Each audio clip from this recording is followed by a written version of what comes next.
እግዚአብሔር በደኔ ጣላት ሔዋን ዘመን ይሁዳ ማሰሪያ ባንቺ የተቆረጠላት እመቤቴ ማርያም ደስ ይበልሽ።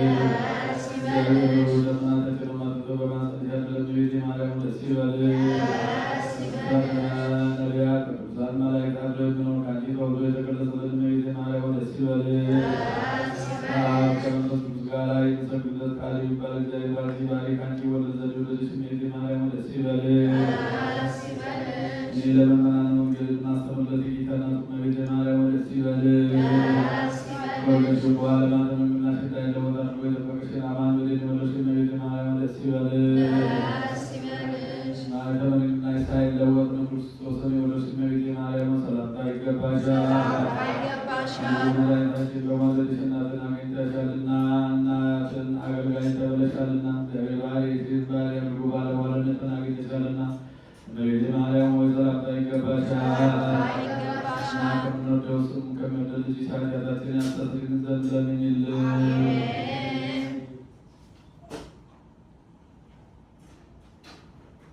ልመናዋ ክብሯ በእኛ ለዘላለም በእውነት ይደርብንና አምላክን የወለደች በድንጋሌ ሥጋ በድንጋሌ ነፍስ ጸነች እመቤታችን ያደረገችው ተአምር ነው።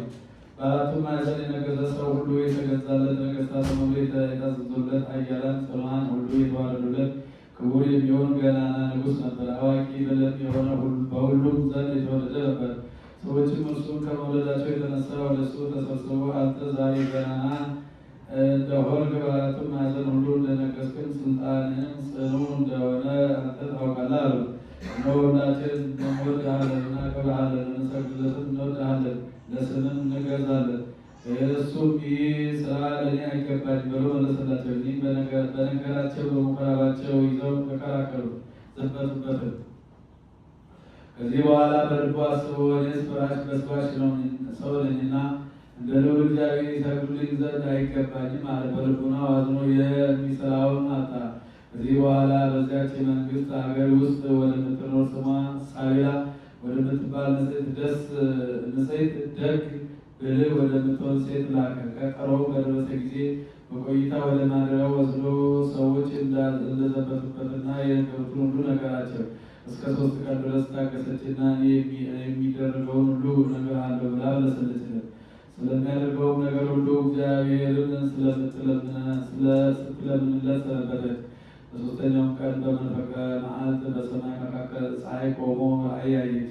የወርቅ ቀለበት በእጁ ተይዞ በወርቅ ቀለበትም ላይ ከፀሐይ የምታበራ ድንግል ብላቴና ተስላበት በክርኗ ፊቱ ከብርሃናት ሙሉ የሚያበራ ሕፃን ብላቴና አየች። ንጉሡና ወደ ሰማይ ወደ ፀሐይ ተመልከት አለችው። ንጉሥም ወደ ሰማይ አንጻር ተመለከተ። እግዚአብሔር ሳቤላ እንዳየች ራእይ ለንጉሡ ገለጸለት። ይህ ራእይ ምንድን ነው? ይህችስ የከበረች የተመረጠች ብላቴና ምንድን ናት?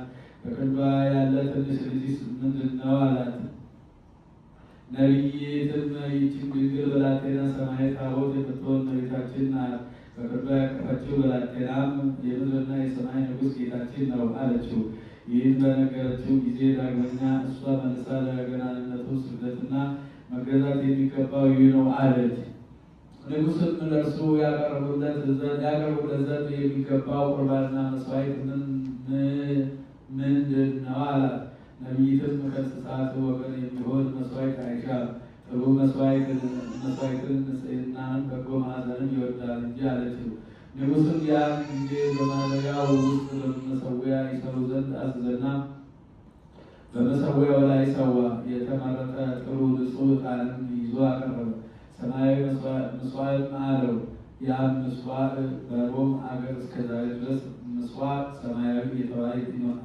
ይኸውም ንጉሡን ከክህደት ያዳነው ስለዚህ ነገር የንጉሠ ነገሥት ማደሪያ ለሆነችው በመላእክትና በሰው ቃል ለተመሰገነች ለከበረች እመቤታችን ማርያም ገናናነት ክብርና ጌትነት ይገባታል። ልመናዋ ክብሯ በእኛ ለዘላለሙ በእውነት ይደርብን። እመቤታችን ቅድስት ድንግል ማርያም በቤቷ በረከቷ